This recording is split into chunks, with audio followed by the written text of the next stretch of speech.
వేడివేడిగా అన్నం అయితే వండేసాననమాట. ఇంక అన్నంలోకి మొన్న పెట్టిన పండు మిరపకాయ పచ్చడి ఉంటే, కొంచెం పచ్చడి తీసి తిరగమాత పెట్టి ఇట్లా అన్నంలో కలిపాననమాట.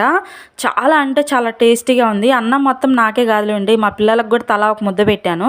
నాకైతే ఇంకా అన్నము ఏదన్నా కారం అన్నం తిన్నెమ్మటే ఒక గ్లాస్ టీ గానీ, లేకపోతే కొంచెం స్పీడ్ గానీ తినాలనిపిచ్చిద్ది. ఇంకా టీ అయితే కొంచెం ఫ్రిడ్జ్‌లో పాలుంటే తీసి టీ పెట్టేశాను. చూడండి అలా ఇరిగిపోయినాయి అసలకి. అసలకి వేస్ట్ అయినాయి మొత్తము. ఎండాకాలము పాలనేవి ఎంత ఫ్రిడ్జ్‌లో పెట్టినా గానీ ఒక్కొక్కసారి ఇరుగుతా ఉంటాయి.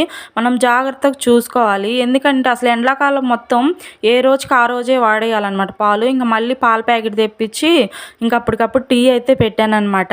నోరు మంట మీద అసలుకి నిజంగా వేడి వేడిగా ఒక గ్లాస్ టీ తాగేటప్పటికి అసలు ఎంత హాయిగా అనిపించిందో అసలుకి.